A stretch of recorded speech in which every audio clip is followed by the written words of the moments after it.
What if I told you that one single sentence, typed on a broken laptop in a garage at 3 a.m., caught the attention of the most powerful military building in the world? What if your darkest moment, when everyone, even your own father, says you're nothing, was actually the beginning of something they could never see coming? Because that was me. And what happened next wasn't revenge. It wasn't luck. It was proof. Proof that sometimes the person everyone counts out is the one who sees what no one else can. So if you've ever been told you're not smart enough, not strong enough, not good enough, keep watching. Because this story, it starts with shame, but ends with a door opening at the Pentagon, and my name on the list to walk through it. And trust me, you have no idea what happened in between. Stay with me.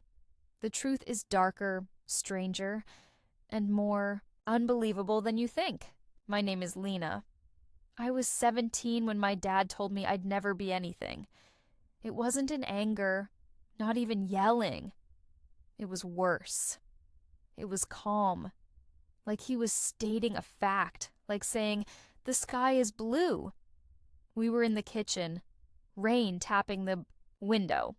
I had just told him I got accepted into a free online cybersecurity program, one run by a university, no degree, no money needed, just skill. He didn't say, "Good job." He didn't say, "I'm proud." He looked at me, sipped his coffee, and said, "Lena, you're too soft, too quiet. The world eats people like you alive. You'll drop out. You'll fail. And then you'll come crawling back here, just like your mother did." I froze. My mom left when I was 8. Not because she didn't love me, because he made her life impossible. And now he was saying I'd end up just like her. Weak, broken, gone. I didn't cry. I just walked out. And that night, I moved into the garage.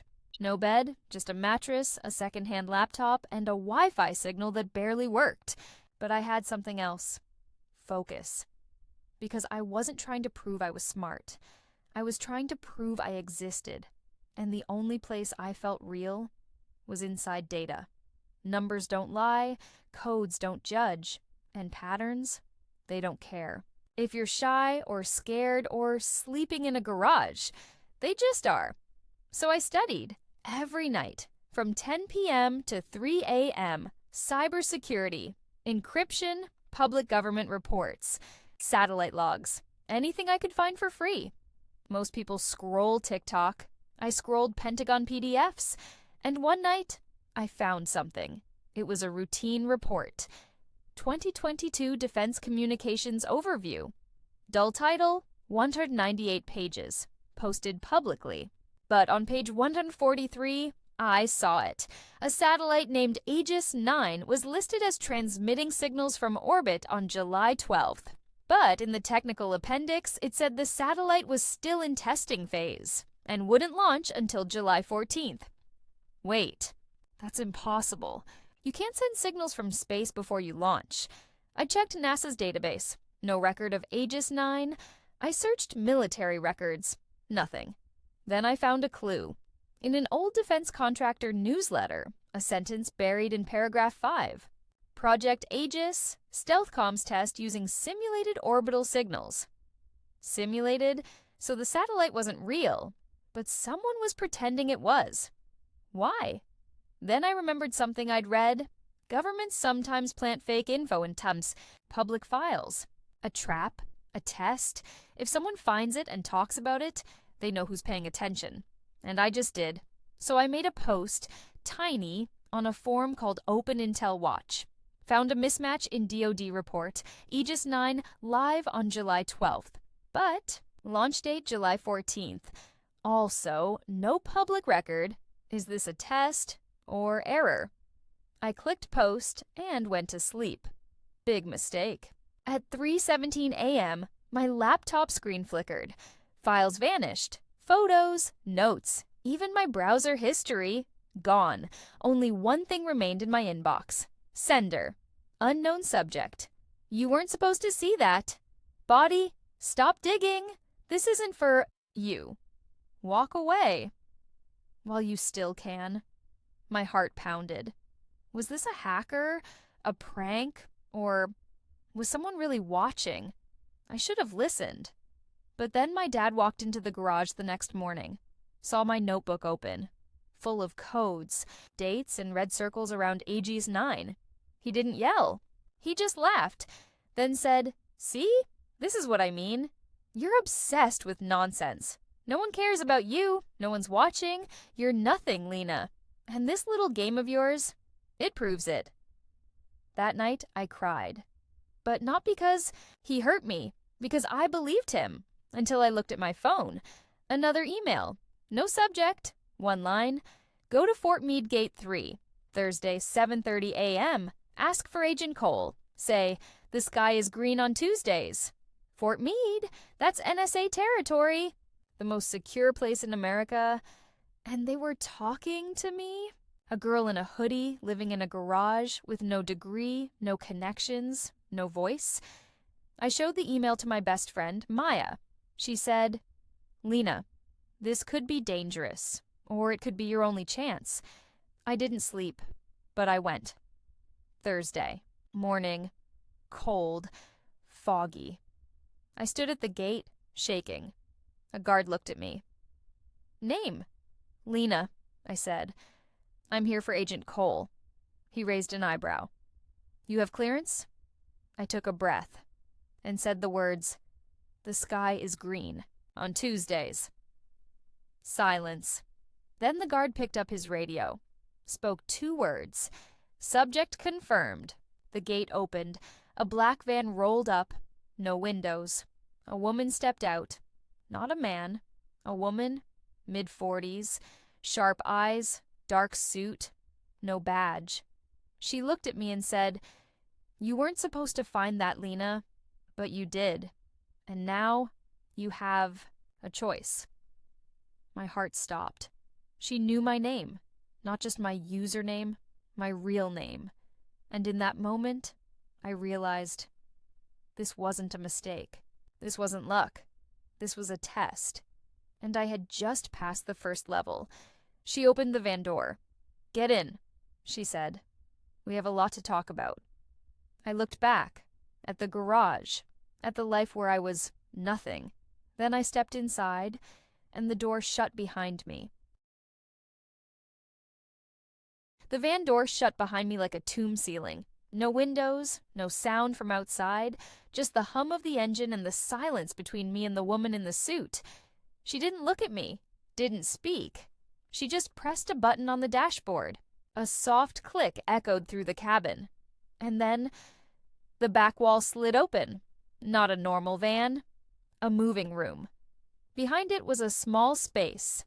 Dim blue lights, a metal table, 2 chairs, and a screen on the wall that flickered to life.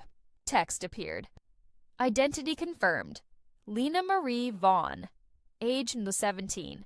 Residence, garage, 214 Oakwood. Doctor online activity, high alert, level 3. My blood turned cold. They knew everything. My real name, my address, even my browsing history. The woman finally turned to me. "My name is Agent Cole," she said, "but you can call me Cole. I work for a unit inside the NSA, one that doesn't exist on paper. We find people like you." "People like me?"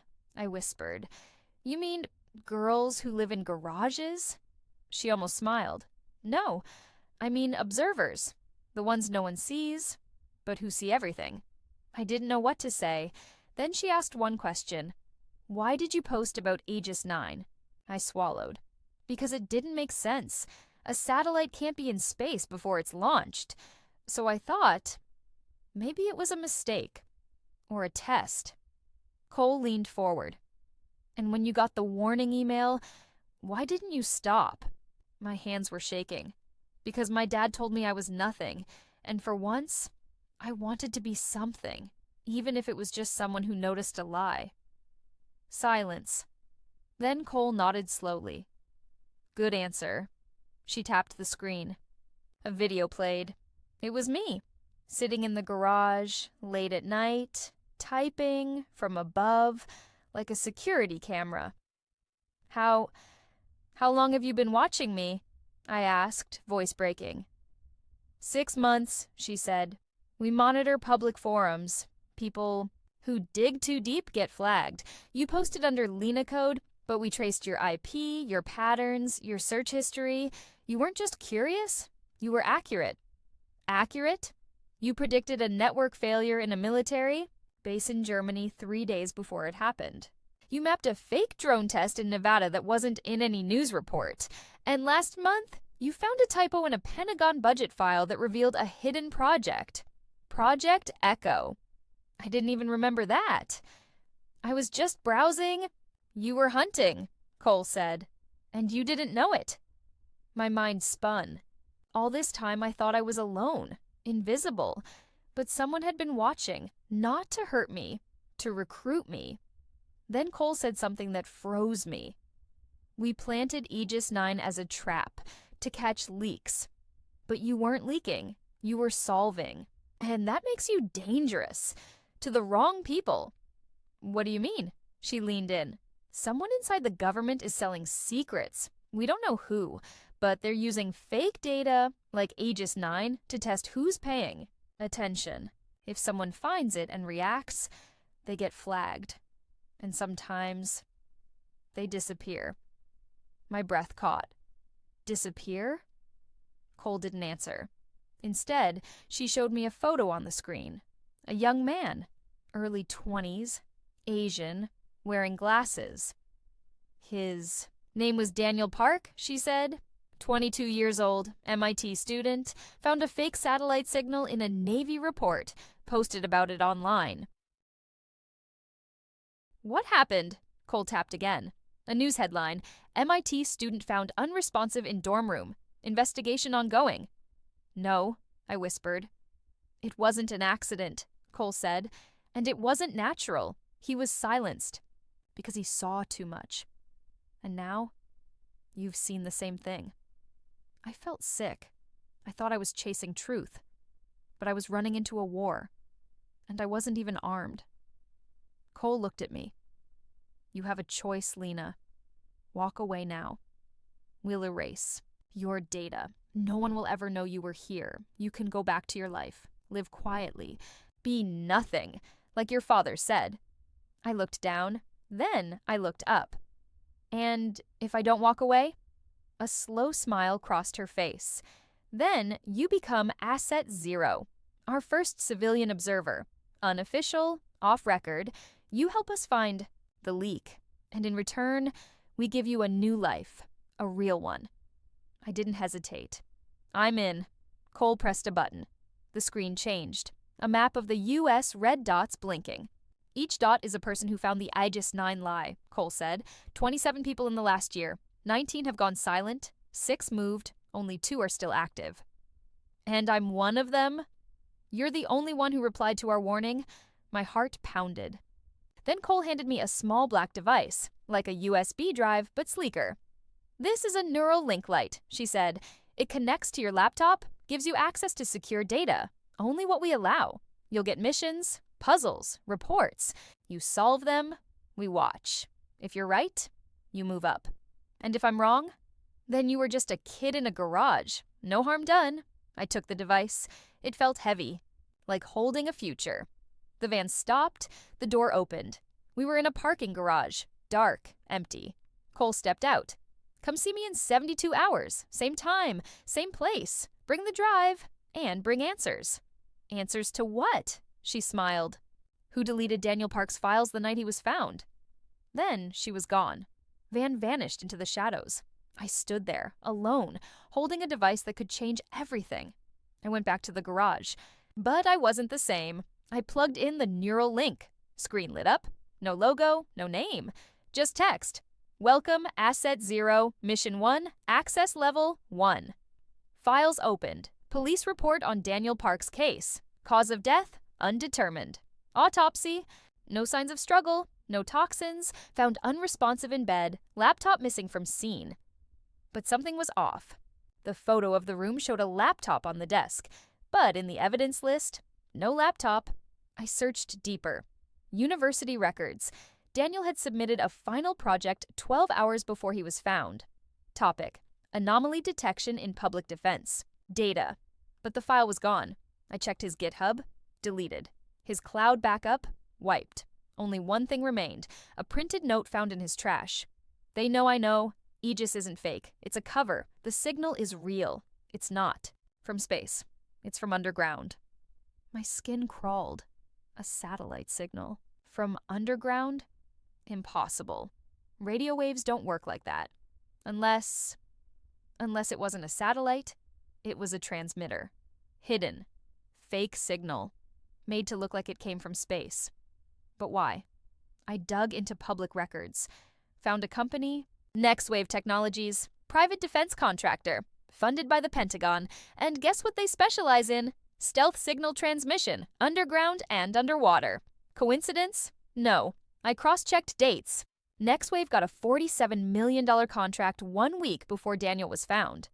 And the project name? Aegis Field Test. Phase 1. Not a satellite, a ground-based system, pretending to be in space, to test who was watching. And Daniel found it. So they silenced him. I typed my conclusion into the neural link. Daniel Park was silenced because he discovered Aegis 9 was not a satellite, but a ground transmitter used to test security leaks. Nextwave Technologies is involved. The leak is not a person. It's a company. I hit submit. The screen went black. Then, Asset 0, Access Level 2, granted. A new file opened. Video footage, night vision, a man in a suit entering. A warehouse, facial recognition tagged him. Dr. Elias Vance, lead engineer, Nextwave. He met someone, not in uniform, but I recognized him. From a photo on my dad's shelf. General Marcus R. Shaw, my father's old army commander. The man who came to dinner once. The man who looked at me and said, "Smart girls are trouble." And now, he was meeting with Nextwave, in secret. My hands shook. This wasn't just a leak. It was a network. And my father knew one of them. Was he involved? Did he know? Or was he just another pawn? I didn't know, but I had to keep going. 2 weeks passed. I completed 3 more missions. Found a fake missile test in Alaska, exposed a forged supply log in Texas. Each time I got deeper. Each time, the neural link gave me more access. Then, Mission 4. Title: The Girl in the Report. I opened it. A declassified file from 2005. Photo of a little girl. Age 6. Name: Lena Marie Vaughn. My name? My face. But I never gave this photo to anyone. I never even saw it. The file said, Subject L7, observed extreme pattern recognition at age 5. Predicted school bus delay 48 hours in advance using weather and traffic data. Monitored for 18 months. Project Echo candidate. Project Echo? The same name I found. In the budget file? My mind exploded. They'd been watching me since I was 5. But why? And what was Project Echo? I searched everything. Finally, deep in a military archive, I found it. Project Echo. Objective: develop a human-based anomaly detection system using natural observers. People born with hyper-observant minds. Not trained, not built, born. Codename Echo Children. There were 12 of us. All identified as kids, all lost, all gone. Only one remained active. Asset L7, status dormant. Location unknown. That was me. They found me as a child. Watched me, then let me go. Why? Because I was too young? Or because they were waiting for me to find them? I looked at myself in the cracked mirror in the garage, and for the first time, I didn't see a girl who was nothing. I saw someone chosen, not by luck, by design. But then, another email, not from Cole, from unknown a black route. Net subject: stop digging. Body: you think you're special? You're a test subject, a lab rat. Daniel Park begged before they took him. You will too. Leave now, or vanish like the others. I froze. They were threatening me. But then, a second message, from Cole. Don't trust the email. That's not us. Someone inside is feeding them your data. You're compromised. Come now. Alone. I grabbed the neural link, ran to the meeting spot. Cole was there, but something was wrong. She looked tired, afraid. "You were right," she whispered. "It's next wave, it's Shaw, and it goes all the way to the top. But they know about you. They know you're asset zero." "How?" She looked down. "Because I wasn't supposed to recruit you." "What?" "I was told to eliminate you like Daniel, but I couldn't. You reminded me of my daughter. She was an Echo child too. They took her, erased her, called it failure." But she was right. She saw the truth. Tears in her eyes. "So I faked your file, made you asset zero to protect you. But they found out." I stepped back. "You lied to me." "I gave you a chance," she said. "Now run. Delete everything. Change your name. Disappear." But I didn't move, because in that moment, I realized something. They didn't fear what I knew. They feared what I could become. And if 11 Echo children were silenced, maybe it was time for the 12th to speak. I looked at Cole. "I'm not running." She stared at me, then smiled.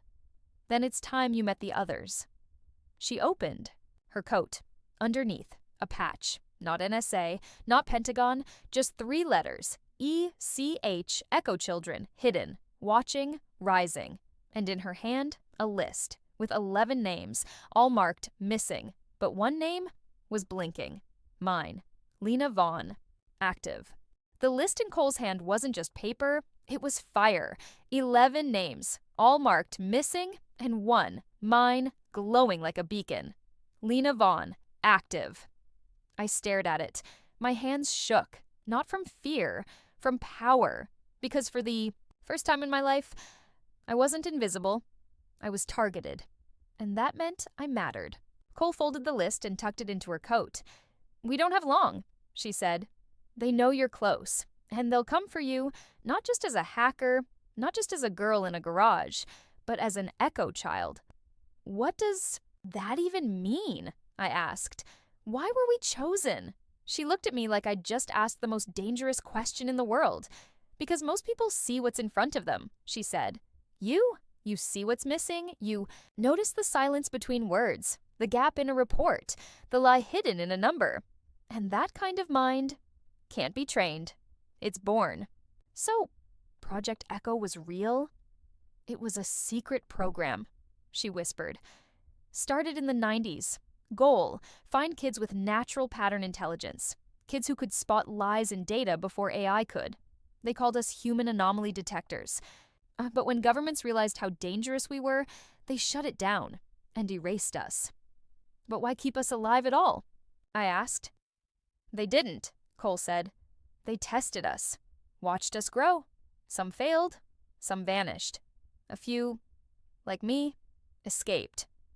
And my name was on the list?" She nodded. "You were tagged at age 5, monitored until you were 7. Then they stopped. We think because your father blocked access, he didn't want you taken." My heart stopped. "My dad?" "He wasn't just a mechanic," Cole said. "He was Army intelligence. Retired after one mission went bad. He knew what they did to kids like us. So he hid you. Let the world think you were weak.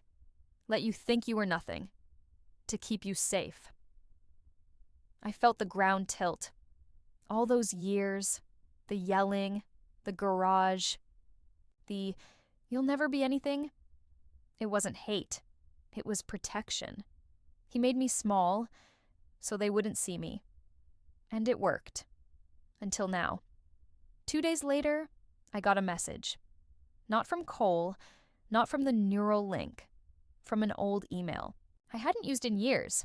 Subject, "You're not alone." Body, "If you see this, you're alive. So am I. They call me Echo 4. I have been watching. You found Aegis. You found the list. Now find the signal. Tune to 14-725 at midnight. Use headphones. Trust no one. Not even her." I checked the sender, deleted account, but the frequency, 14-725, meant something. I searched it. It was an unused radio band, once used by military weather balloons. Impossible to trace. Impossible to monitor. Perfect for ghosts. That night, at exactly 12 a.m., I turned on a small radio I bought from a thrift store, set to 725, static. Then, a voice, soft, female, young. Lena, can you hear me? My breath caught. My name is Maya, not my real name. Echo 4. I was taken when I was 9, lived in a facility for 6 years. They tested us, trained us, then erased our records. I escaped last year. I've been watching you. You've been watching me. We've been watching each other, all of us, the ones who survived. We don't speak, we don't meet, we just listen, and when one of us gets close, we send. The signal. Close to what? The truth. About Project Echo. About what they're doing now. They didn't stop. They just went deeper. And they're building something using our minds. What do you mean? Then she said 2 words that froze my blood. Mind sync. I'd seen that term. In a file Cole never showed me. Buried in the neural link's hidden logs. Project Echo, Mind Sync Prototype, Phase 1. They weren't just studying us. They were copying us. Using our brains to train AI that could predict threats before they happened. And they didn't need us alive. They just needed our patterns, our thoughts, our memories. And if they could extract that from a dead Echo child, then Daniel Park wasn't just silenced, he was harvested. I ran to the meeting spot. Cole was late. When she finally arrived, I didn't wait. Who gave you the list? I demanded. Why didn't you tell me about MindSync? She froze. You weren't supposed to know that. Was Daniel's mind taken after he was found? Cole looked down. I don't know everything, Lena. Then who does? She didn't answer. Instead, she handed me a flash drive. This is everything I have. Names, locations, files. But you have to disappear. They're coming. They know you contacted Echo 4. How do you know about that? She hesitated. And in that silence, I saw it. Fear. Not for me. Of me. I backed away. You're not helping me, I said. You're tracking me. No, Lena. I turned and ran. That night, I plugged the flash drive into a clean laptop, one I'd never used online. Files opened, photos, facilities, names, and then a video. Labeled Echo Harvest, Test Subject D7, D7. Daniel Park, I played it. Black room. Daniel, alive. Sitting in a chair, wires on his head. A voice off camera. Begin neural mapping. Extract pattern recognition pathways. Sync with AI 7. Daniel looked scared. He whispered, Lena, if you're seeing this, run. They're already inside your head. The screen cut to static, then a final frame. Asset 0, sync progress, 68%. My blood turned to ice. They weren't just watching me. They were mapping my brain. Every mission I solved, every file I opened, every thought I had while using the neural link, they were learning me. And Cole? She wasn't my protector. She was the collector.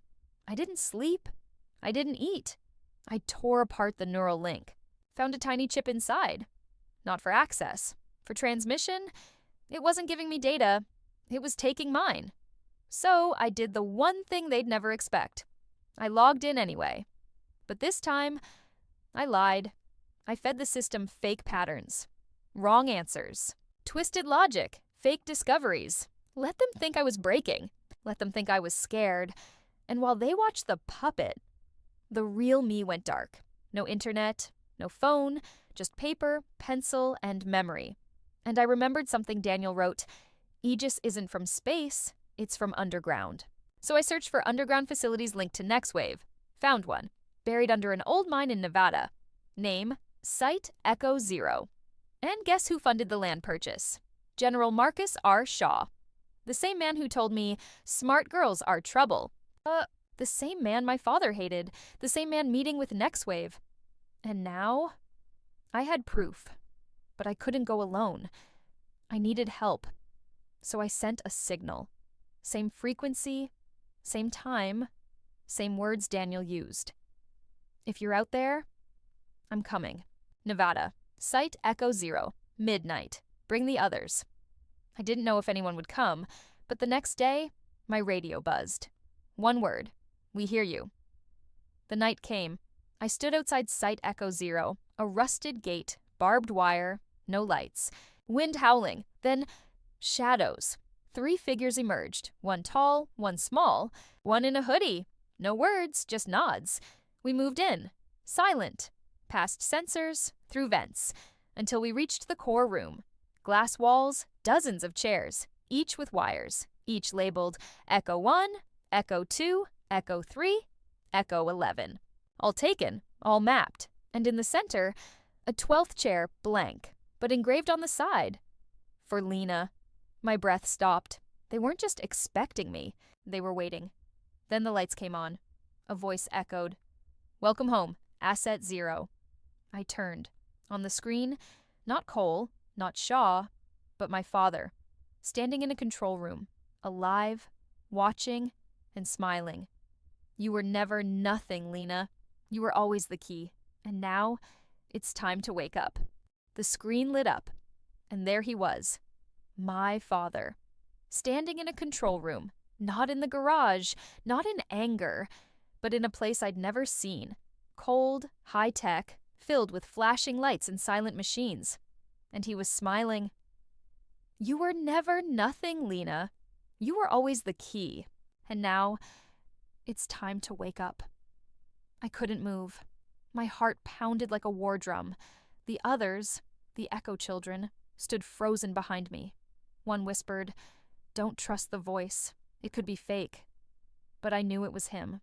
The scar above his eyebrow, the way he blinked when he was nervous, the old army ring on his finger.